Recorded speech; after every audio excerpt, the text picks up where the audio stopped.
location and where the fire outbreak is taking place. It could take the fire truck over 10 minutes. But when you have fire hydrants around that premises, and there are people who are trained to be able to manage the fire hydrant, you discover that 10 minutes lag between the fire station and the fire point could have saved a lot of things when we have an installed fire hydrant in place. So when you look at it, a lot of people see these things every day. A lot of people see these things every day, and you don't know what the fire hydrant is. So in a nutshell, fire hydrant is that device that is installed either in an estate, either in your workplace, and you just look at it and you feel that these things are there for decoration. So I will use one single phrase. I'll use a single phrase for it, that fire hydrants as important equipment installed in a building or a neighborhood to assist the people to be able to call out fire in case of fire outbreak. Why is it important for you to have fire hydrant installed in every building, probably a major building like industry, like a mall, like you have your mall, like you have your church, you have your mosques, and so on? It is important for you to install the fire hydrant because it provides an high volume of water that will have the capacity to put off almost every type of fire that you could see.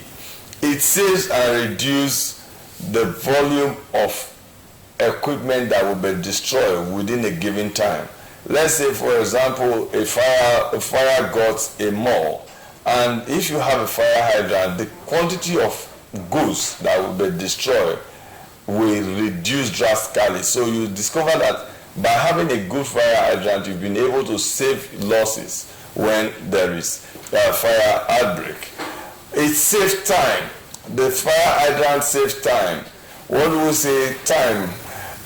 There's some fire outbreak that comes, and the fire truck that will be deployed will exhaust its entire water capacity, and it might need to drive another 1 hour to be able to get more water to come and put off the fire totally. If you have fire hydrant installed, what the fire truck would just do is to reconnect into the hydrant. While they are fighting the fire, water is being pumped into the tank, into the reservoir. So you discover that even if it takes the entire day, that they need to fight that fire, they will have sufficient water without water cut off. This is why it is important for you to have the fire hydrant. Now, why is it so strange to people? And why do people don't even know that we have fire hydrant? I will just explain to you. Have you been to a mall or an high-rising building like the federal or state secretariat, and you see a metal pole standing, painted red most time, unless they've washed in their color, it's usually painted red, with knobs. With some of them have 2, some of them have 3 or 4 knobs, with outlets like this. An instrument like this you find in malls, in high-rising buildings. These are called fire hydrants. What they do for you, who is a layman, is to use this equipment to be able to fight fire at any given time when fire breaks up. So we usually use that word, that these things are installed for the purpose of fire. So if you have these hydrants within the place, most time you will see a box that is beside it, a red box that is beside it, because there are hoses installed in those boxes for you to connect to be able to fight the fire. So wherever you go to, make safety your caution. That before you enter an high-rising building, you need to use your eye to search, are they fire hydrants? If you're able to identify a fire hydrant before you get into the building, you are sure that when fire breaks out, you will be able to run back to that point to be able to install the fire hydrant. How do you use fire hydrants? It's a very simple thing to operate. However, the first two basic things that you need to put at the back of your mind for you to use fire hydrant is that you should be trained. You should be trained on the proper use of fire hydrant. Are you working in an industry, or you are the owner of the chief executive of an industry? Know that people who work within your workplace will always be there to salvage the situation in terms of emergency. So why don't you get them trained on the proper use of fire extinguisher and the use of fire hydrant if it is installed in your facility? If they are trained and there's any accident related to fire, you'll be rest assured that your property is already insured by their skill. 2, you need to ensure that safety is paramount for you to be able to use fire hydrant. As important as a fire hydrant, so also fire hydrants are very dangerous when they are not handled properly. I'll give you an example of what the fire hydrant can do. If you install the fire hydrant and decide to operate the hydrant with the nozzle being left for free, immediately you open the valve, the control valve on the hydrant. It has the capacity of pushing anybody in front of it to a reasonable distance before it loses pressure. Now, when you connect without holding the nozzle firmly, immediately you open the valve, that nozzle has the capacity of springing out, and wherever it touches, it hits, and it has the ability to kill. If you hit somebody on the head, it can't be able to destroy that head completely. If you hit somebody on the leg, it has the ability to cut off that leg completely. So that is why you need to ensure that safety is in place before you operate a fire hydrant. So there are 5 common steps for you to be able to operate your fire hydrant. 1 is for you to open the hydrant boss. There's what we call an hydrant boss. Anywhere you see the fire hydrant, there's a red square boss that is usually covered. The boss is like this. If you open the boss, you discover that there's a long length hose that is rolled and kept inside that boss. In addition to that, there's also a nozzle that is in the boss that you need to connect.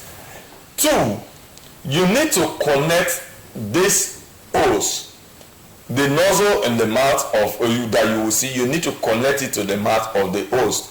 What that nozzle do for you is to allow you eject water when you want to eject.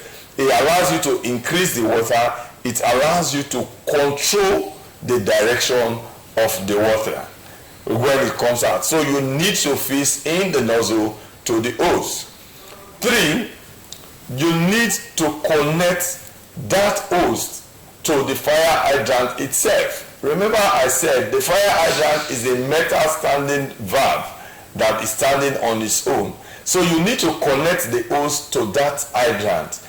When you connect the hose to the hydrant, this is the hydrant, and this is how you connect the hose. Once you connect it, it means that you are ready to go to be able to fight fire. The next that you need to do is to aim firmly. On your fire. A lot of people have problems fighting fire, and this is why people waste a lot of resources. Fire comes out as a result of the principle of the fire triangle, which is the fuel, the oxygen, and the igniter. When the fire is on, what you need to aim are those things, those fuel that is presently under fire, not the major flame.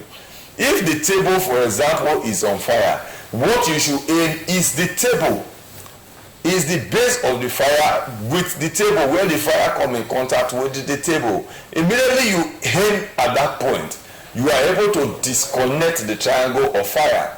And once you are able to disconnect the triangle of fire, the fire will go off on its own. So you aim properly at the fire, then you release the nozzle. Now that nozzle, you remember I told you, is what the man is holding on his left. Immediately you regulate it, water comes out. When you regulate it, water comes out. So your aim point where you have aimed in your fire gives out the water and cut and disconnects the fire from its source. And this thing puts off the fire almost immediately. So remember, we said for you to be able to operate a fire hydrant, first you need to open the hydrant doors and get your hose. You get your hose and the nozzle. 2, you connect the nozzle to the hose. 3, you connect the hose to the hydrant. 4, you aim before you open your water, so you need to aim exactly where you want to fight your fire. And 5, you open the nozzle to be able to fight the fire. Please note that before you open that nozzle, you need to get a good standing position. Also note that if you are not good in operating fire hydrant, then you don't go close to the fire hydrant. When you call the fire service, just let them know that we have a fire hydrant installed in our facility, so that they have the mindset that they have a backup water in place. Before I go, I want to use the words of the Philadelphia Water Department that says, hydrants are not for funds. They are not for fun, they are for fighting fire. A lot of people go to fire hydrant and just lose the nozzle. A lot of people install fire hydrants and they are not connected to a water reservoir. Don't put a fire hydrant because you think the regulatory agency will come and set the fire hydrant there and relax. For you to install your fire hydrant, you need to connect it to the water reservoir. Are you a contractor that the government has asked to install a fire hydrant in a public place? Please don't take it for fun, because hydrants save a lot of properties as well as life. If you don't take fire hydrants seriously, you don't know. Tomorrow, you might just be the one that is trapped in the fire. An expert like us, we need the fire hydrant to get to you and rescue you alive. My name remains Paul ORUKAMAYAN.